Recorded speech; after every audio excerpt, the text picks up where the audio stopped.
Bonjour à tous, on se retrouve dans cette nouvelle vidéo de la fleur du mois au crochet et pour le mois de mars, j'ai choisi de vous présenter la tulipe. Voici le matériel dont je vais avoir besoin pour réaliser ma tulipe.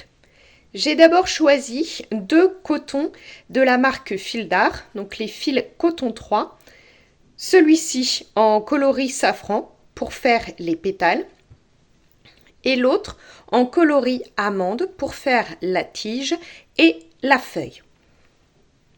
Je vais utiliser mon crochet 2,5.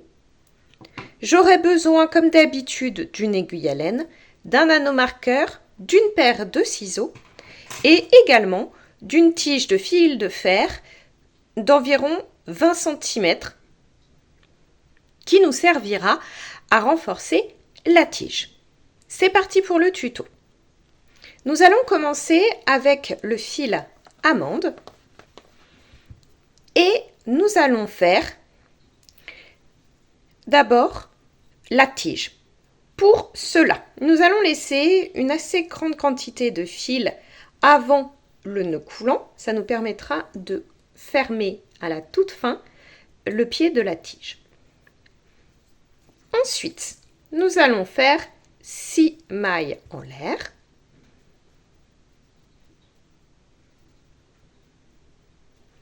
Et ces 6 mailles en l'air, on va les fermer en faisant dans la première des mailles en l'air, celle qui est à côté du nœud coulant, une maille coulée. Ensuite, on fait une maille en l'air et à partir de maintenant, on va travailler en spirale et faire des tours de 6 mailles serrées. 1, 2, 3, 4, 5 et 6. Vous allez donc travailler de cette façon, donc faire 6 mailles serrées, jusqu'à avoir une longueur de tige de 15 cm environ.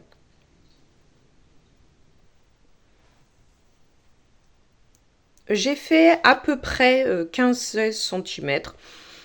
Vous pouvez faire un petit peu plus grand ou un petit peu plus petit, c'est vous qui voyez. Faites en fonction aussi de la tige de fer que vous avez coupée. Moi, j'ai coupé 20 cm à peu près de ma tige de fer, donc c'est pour ça que ça me permettait ensuite de recouper à la taille exacte quand je le mettrai dans la tige. Donc, vous faites à la fin du dernier rang de 6 mailles serrées, une maille coulée pour finir le travail et vous laissez une bonne longueur de fil pour fermer à la toute fin ce côté-là aussi. Alors, on va continuer avec le fil du coup amande qui va nous permettre de faire la feuille. On fait un nœud coulant et on vient ensuite faire 26 mailles en l'air. Quand on a fait les 26 mailles en l'air, on va repartir dans l'autre sens. On va piquer dans la deuxième maille en l'air à partir du crochet et faire une maille serrée et également une maille serrée dans la maille suivante. Ensuite, on fait 21 demi-brides.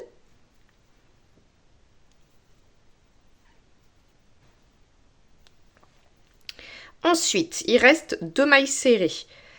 Donc, dans la suivante, on fait une maille serrée.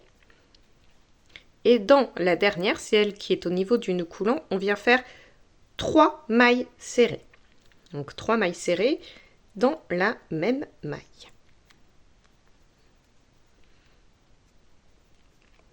Puis, dans la maille suivante, on fait de nouveau une seule maille serrée.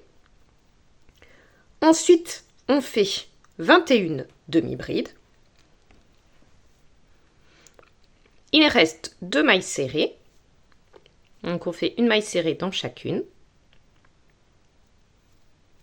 Puis une maille coulée dans la première maille serrée du rang. On coupe en laissant une longueur suffisante pour coudre la feuille à la tige. Et on a terminé avec le coloris amande. Maintenant, on passe au coloris safran qui va nous permettre de faire les pétales. Les pétales, on va en faire 6. On va en faire 3 grands et 3 petits. Alors, on va commencer avec les grands pétales. Pour ça, encore une fois, on fait un nœud coulant. Puis, 13 mailles en l'air. Ensuite, on pique dans la deuxième maille en l'air à partir du crochet. On fait une maille serrée, puis 10 demi-brides. Dans la prochaine maille, qui est donc celle à côté du nœud coulant, on fait 3 mailles serrées pour créer la pointe de notre pétale. Puis, on refait de ce côté-là 10 demi-brides. On va faire une maille serrée dans la dernière maille, puis une maille coulée dans la première maille serrée du rang pour fermer ce premier rang. Ensuite, on fait une maille en l'air, une maille serrée dans la maille suivante. Donc, c'est-à-dire qu'on ne pique pas en dessous de la maille en l'air, mais bien dans la maille d'après, ici. Là, on fait une maille serrée. Et là, honnêtement, je vous conseille de mettre un anneau marqueur dans cette première maille serrée pour être sûr de ne pas vous perdre. Parce que je trouve que, honnêtement, après, c'est pas évident ici. Vous allez faire de nouveau 10 demi-brides. Nous arrivons de nouveau à la pointe de notre pétale. Donc, comme tout à l'heure, on fait 3 mailles serrées dans la même maille. Puis, on va repartir dans l'autre sens et faire 12 demi-brides. On fait une maille serrée dans la dernière maille. Et c'est là qu'il ne faut pas se tromper, c'est pour ça que je vous ai dit de bien repérer la première maille du rang. C'est qu'on va venir faire une maille coulée dans la première maille. En effet, il ne faut pas prendre en compte la petite maille qui est ici, qui est en fait la maille coulée que l'on avait fait pour fermer le tour précédent. Elle ne compte pas. Donc, je pique bien ici, là où j'ai mon anneau marqueur, et je fais une maille coulée. On enchaîne avec une maille en l'air, ensuite une maille serrée dans la première maille du rang. Donc pareil, pas la maille qui se trouve en dessous la maille en l'air, mais bien celle d'après. Une maille serrée, je remets l'anneau marqueur, puis on fait 11 demi-brides. Arrivé au sommet du pétale, on fait 3 mailles serrées dans la même maille. Puis on repart pour 13 demi-brides. Une maille serrée dans la dernière maille. Puis une maille coulée dans la première maille serrée du rang. Et là, vous allez couper le fil en laissant une longueur suffisante pour coudre ensuite à la tige.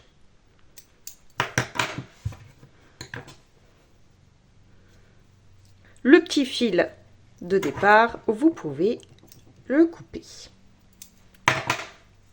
Voici votre grand pétale. On en fait encore 2 comme ça. Une fois que vous avez fait vos 3 grands pétales, on passe au petit pétale. Donc vous allez voir, c'est exactement le même principe, simplement en plus petit. Donc on fait toujours un nœud coulant, puis on fait une chaînette de 11 mailles en l'air. Ensuite, on pique dans la deuxième maille en l'air à partir du crochet. On fait une maille serrée, puis 8 demi-brides, 3 mailles serrées dans la dernière maille,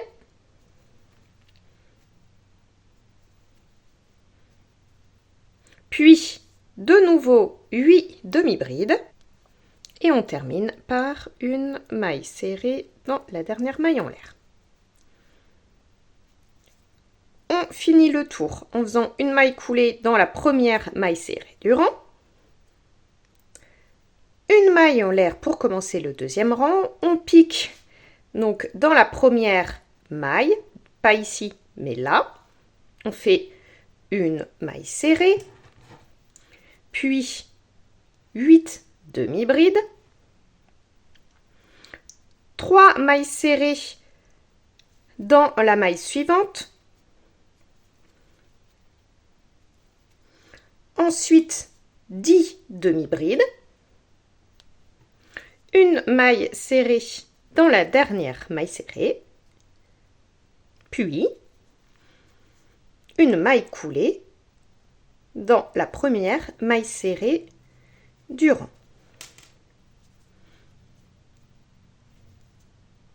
On fait une maille en l'air pour commencer le prochain rang. On pique dans la maille serrée suivante. On met bien l'anneau marqueur. Et là, attention, on ne fait plus de demi-bride, mais seulement des mailles serrées. Donc, on va faire encore 9 mailles serrées. 3 mailles serrées dans la maille suivante. 12 mailles serrées. Puis une maille coulée dans la première maille serrée du rang. Et là, on a terminé notre petit pétale. Donc pareil, on coupe en laissant une longueur suffisante pour la couture. Vous en faites 3 comme ça. Nous avons nos 6 pétales, les 3 grands, les 3 petits. On va venir les coudre au niveau des 6 mailles serrées de la tige. Alors pour ça, on va commencer par les petits pétales. Donc je vous montre comment on fait. On prend déjà notre aiguille à laine, hein, ça sera plus pratique. Puis,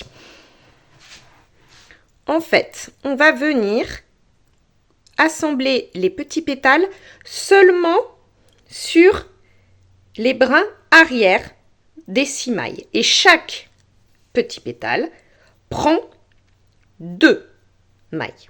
D'accord ? Faites bien attention de mettre votre petit pétale dans le bon sens. Ce serait dommage quand même de coudre ces pétales à l'envers. Donc là, je vais dans le brin arrière de la maille suivante. Et puis, je fais quelques points de couture. Et en fait, on laisse les brins avant de libre, tout simplement parce que c'est là qu'on va mettre les grands pétales.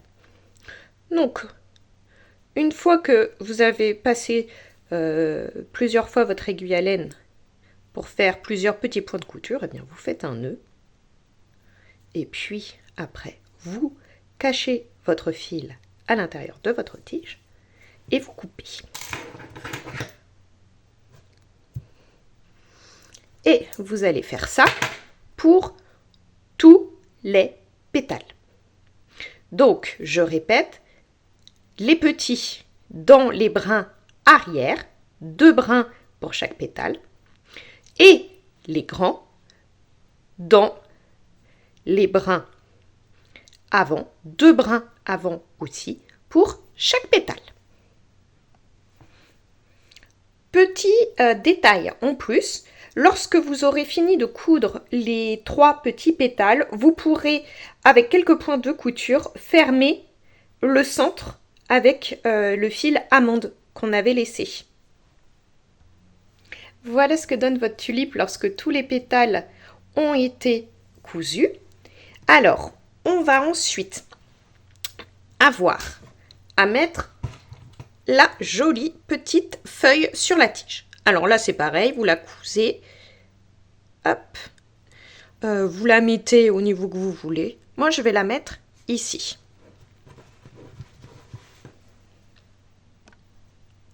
Et non. Voici. Et maintenant, eh bien, on va mettre la tige de fil de fer à l'intérieur. Et puis, on va venir couper le surplus, puis fermer le trou. Voici le résultat. Félicitations, vous avez terminé votre jolie tulipe.